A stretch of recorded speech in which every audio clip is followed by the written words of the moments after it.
भक्तजनों, हर हर महादेव। श्री गणेशाय नमः। संकट चौथ व्रत की कथा सुनने से आपका सोया हुआ भाग्य चमक उठेगा, आपकी किस्मत चमक जाएगी। माघ के कृष्ण पक्ष की चतुर्दशी को संकट चौथ का व्रत पड़ता है। आज संकट चौथ का व्रत है। इस दिन माताएं संतान की लंबी आयु के लिए निर्जल व्रत रखती हैं। ये व्रत संतान को जीवन में आने वाली हर संकट और बाधा से उन्हें बचाए रखती है। माघ के कृष्ण पक्ष की चतुर्दशी को संकट का चौथ का व्रत पड़ता है। इस दिन संकट हरण गणेश जी का विधि विधान से पूजन किया जाता है। इसे संकटी चतुर्दशी और तिलकुटा चौथ भी कहा जाता है। ज्योतिष के में 12 राशियों का वर्णन है। ये 12 राशियां हैं मेष, वृष, मिथुन, कर्क, सिंह, कन्या, तुला, वृश्चिक, धनु, मकर, कुंभ और मीन। आज के दिन मेष से लेकर मीन राशि तक के जातकों को संकट चौथ की कथा सुननी चाहिए। आप इन कथाओं को सुन सकते हैं। संकट चौथ की कथा सुनने से भगवान श्री गणेश की विशेष कृपा आप पर बनी रहती है। हम आगे संकट चौथ व्रत की कथा सुनेंगे। श्री गणेशाय नमः। इससे पीछे की कहानी है। माता पार्वती एक बार स्नान करने गई। स्नान घर के बाहर उन्होंने अपने पुत्र गणेश जी को खड़ा कर दिया और उन्हें रखवाली का आदेश देते हुए कहा कि जब तक मैं स्नान कर खुद बाहर ना आऊं, किसी को भीतर आने मत देना। गणेश जी अपनी माँ की बात मानते हुए बाहर पहरा देने लगे। उसी समय भगवान शिव जी पार्वती जी से मिलने आए, लेकिन गणेश जी उन्हें दरवाजे पर ही रोक दिया, उनको अंदर नहीं जाने दिया। भगवान शिव ने इस बात से बेहद आहत और अपमानित महसूस किया। गुस्से में उन्होंने गणेश भगवान पर त्रिशूल का वार किया, जिससे उनकी गर्दन दूर जा गिरी। स्नान घर के बाहर शोरगुल सुनकर माता पार्वती बाहर आईं तो देखा गणेश जी की गर्दन कटी हुई है। ये देखकर वे रोने लगी और उन्होंने शिव जी से कहा कि गणेश जी के प्राण फिर से वापस कर दीजिए। इस पर शिव जी ने एक हाथी का सिर लेकर गणेश जी को लगा दिया। इस तरह से गणेश भगवान का दूसरा जीवन मिला। तभी से गणेश जी की हाथी की तरह सूंड होने लगी। तभी से महिलाएं बच्चों की सलामती के लिए माघ माह के कृष्ण पक्ष की चतुर्दशी को श्री गणेश चतुर्थी का व्रत करने लगी।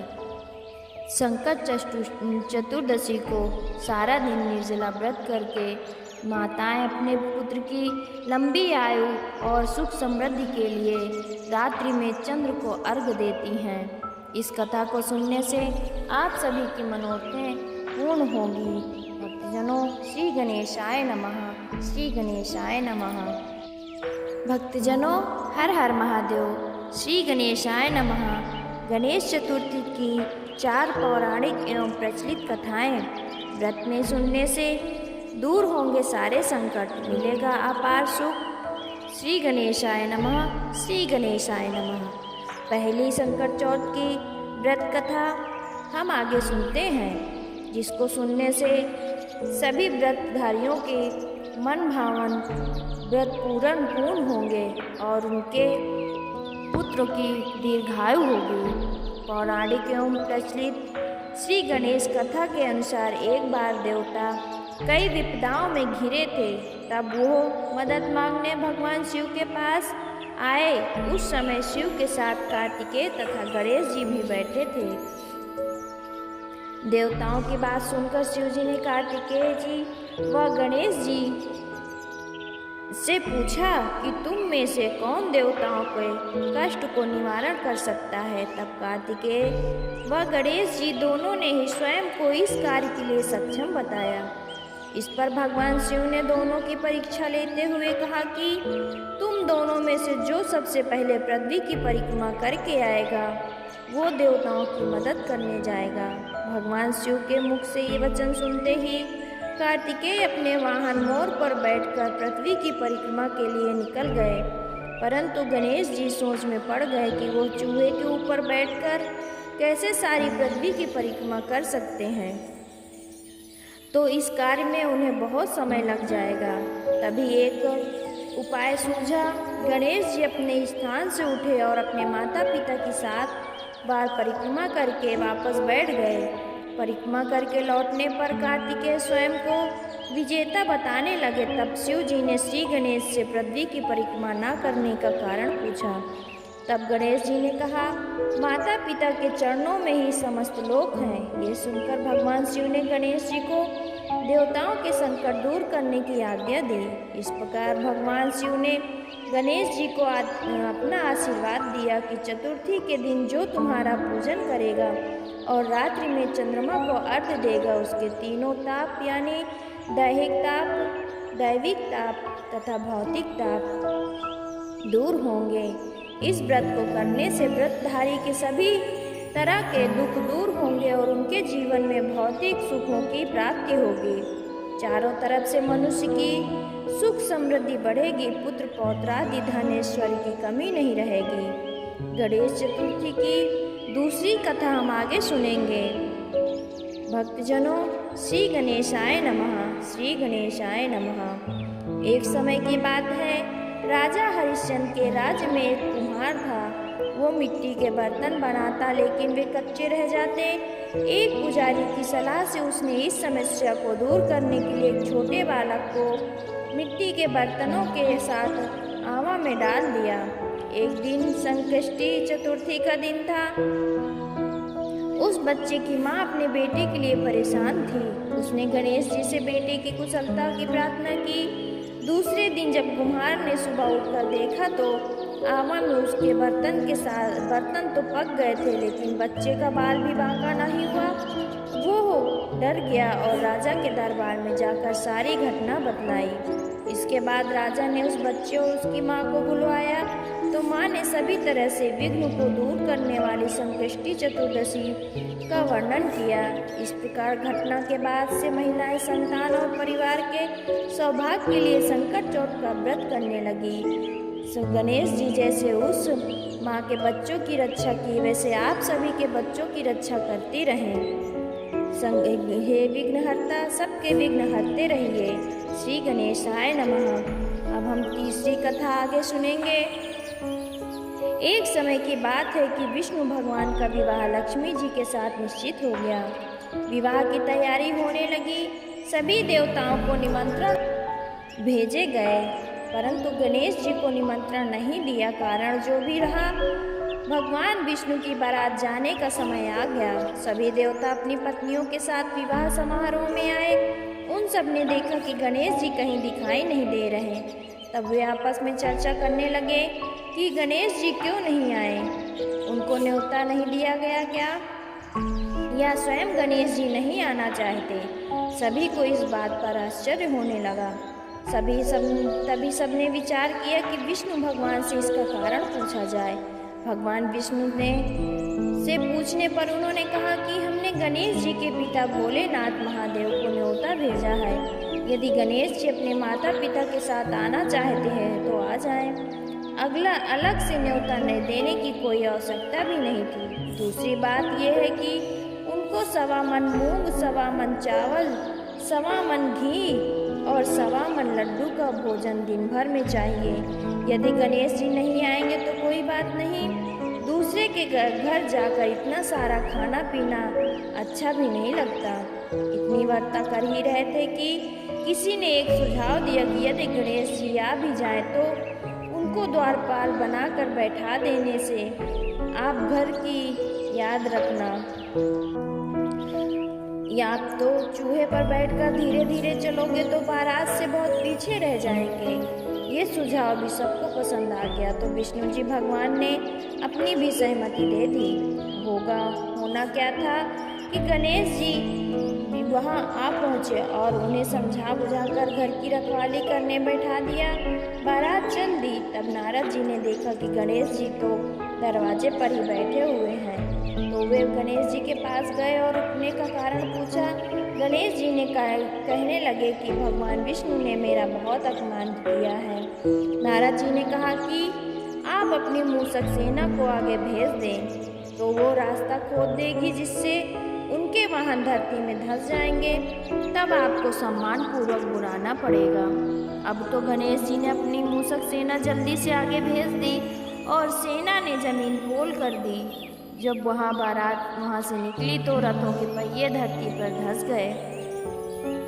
लाख कोशिश करने परंतु पहिए नहीं निकले। सभी ने अपने अपने उपाय किए परंतु पहिए तो नहीं निकले, बल्कि जगह जगह से टूट गए। किसी की समझ में नहीं आ रहा था कि अब क्या किया जाए। तब तो नारद जी ने कहा कि आप लोग ने गणेश जी का अपमान करके अच्छा नहीं किया। यदि उन्हें मना कर लाया जाए तो आपका कार्य सिद्ध हो सकता है और ये संकट टल सकता है। शंकर भगवान ने अपने दूत नंदी को भेजा और वे गणेश जी को लेकर आए।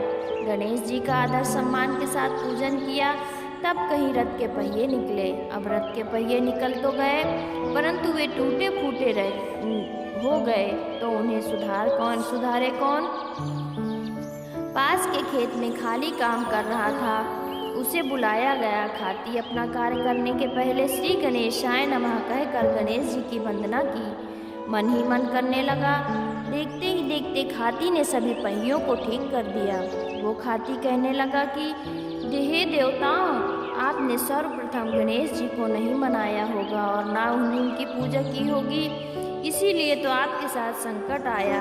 हम तो मूर्ख अज्ञानी हैं, फिर भी पहले गणेश जी को पूजते हैं और उनका ध्यान करते हैं। आप लोग तो देवगण हैं, फिर भी गणेश जी को कैसे भूल गए? अब आप लोग भगवान श्री गणेश जी की जय बोल कर जाएं तो आपके सारे काम बन जाएंगे और कोई संकट भी नहीं आएगा। ऐसे कहते हुए बारात वहाँ से चल दी और विष्णु भगवान जी का लक्ष्मी जी के साथ विवाह संपन्न कराकर सभी सकुशल घर लौट आए। हे गणेश महाराज जी, आपने विष्णु जी को जैसे जैसो कारज सारियो ऐसे कारज सबको सिद्ध करजो। बोलो गजानन भगवान की जय। श्री गणेशाय नमः। हम अब अगली चौथी कथा सुनेंगे। श्री गणेशाय नमः। श्री गणेश चतुर्थी व्रत पौराणिक कथा के अनुसार एक बार भगवान शिव तथा माता पार्वती नर्मदा नदी के किनारे बैठे थे। वहाँ माता पार्वती ने भगवान शिव से समय व्यतीत करने के लिए चौपड़ खेलने को कहा। शिव चौपड़ खेलने लगे, परंतु इस खेल में हार जीत का फैसला कौन करेगा, यह प्रश्न उनके समक्ष उठा। तो भगवान शिव ने कुछ तिनके एकत्रित कर उनका एक पुतला बनाकर उनकी प्राण प्रतिष्ठा कर दी और पुतले से कहा कि बेटा, हम चौसर खेलना चाहते हैं परंतु हमारी हार जीत का फैसला करने वाला कोई नहीं है, इसलिए तुम बताना कि हम दोनों में से कौन हारा और कौन जीता। उसके बाद भगवान शिव और माता पार्वती चौसर खेलने शुरू कर दिया। ये खेल 3 बार खेला गया और संयोग से तीनों बार माता पार्वती ही जीत गई। खेल समाप्त होने के बाद बालक से हार जीत का फैसला करने के लिए कहा गया, तो उस बालक ने महादेव जी को विजयी बताया। ये सुनकर माता पार्वती क्रोधित हो गई और क्रोध में उन्होंने बालक को लंगड़ा होने, कीचड़ में पड़े रहने का श्राप दे दिया। बालक ने माता पार्वती से माफ़ी मांगी और कहा कि ये मुझसे अज्ञातवश ऐसा हुआ है, मैंने किसी का द्वेष भाव नहीं किया। ऐसा बालक बोलकर क्षमा मांगने लगा। माता पार्वती ने कहा, ये गणेश पूजन के लिए नाग कन्याएं आएंगी, उनके कहे अनुसार तुम गणेश व्रत करो, ऐसा करने से तुम मुझे प्राप्त करोगे। यह कहकर माता पार्वती शिव जी के साथ कैलाश पर्वत पर चली गईं। 1 वर्ष के बाद उस स्थान पर नाग कन्याएं आई। तब नाग कन्याओं ने श्री गणेश का व्रत की विधि मालूम करने पर उस बालक ने 21 दिन लगातार गणेश जी का व्रत किया। उसकी श्रद्धा से गणेश जी प्रसन्न हुए। उन्होंने बालक को मनवांछित फल मांगने के लिए कहा। उस पर बालक ने कहा, हे विनायक, मुझ में इतनी शक्ति दीजिए कि मैं अपने पैरों पर चलकर अपने माता पिता के साथ कैलाश पर्वत पर पहुंच सकूं और ये देख प्रसन्न हो। तब बालक को वरदान देकर श्री गणेश जी ने अंतर्ध्यान हो गए। इसके बाद वो बालक कैलाश पर्वत पर पहुंच गया और कैलाश पर्वत पर पहुंचने की अपनी कथा उस पहुंच गया। कैलाश पर्वत पर पहुंचने के बाद उसने भगवान शिव को ये अपनी कथा सुनाई। चौसर वाले दिन से माता पार्वती शिव जी से विमुख हो गई थी, अतः देवी से रुष्ट होने पर भगवान शिव ने भी बालक के बताए अनुसार 21 दिनों तक श्री गणेश जी का व्रत किया। इस व्रत के प्रभाव से माता पार्वती के मन में भगवान शिव जी के लिए जो नाराजगी थी वो समाप्त हो गई। तब यह व्रत विधि भगवान शंकर ने माता पार्वती को बतलाई। ये सुनकर माता पार्वती के मन में अपने पुत्र कार्तिकेय से मिलने की इच्छा जागृत हुई। तब माता पार्वती ने भी 21 दिन तक श्री गणेश जी का व्रत किया तथा दुर्वा फूल और लड्डुओं से गणेश जी को पूजन किया, अर्चन किया। व्रत के 21वें दिन कार्तिकेय जी स्वयं माता पार्वती जी से मिलने आए। उस दिन श्री गणेश चतुर्थी का यह व्रत समस्त मनोकामनाओं की पूर्ति करने वाला व्रत माना जाता है। इस व्रत को करने से मनुष्य के सारे कष्ट दूर होकर मनुष्य को समस्त सुखों की प्राप्ति होती है।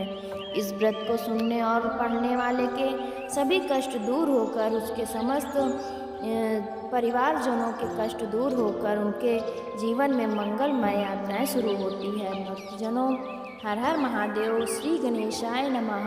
श्री गणेशाय नमः।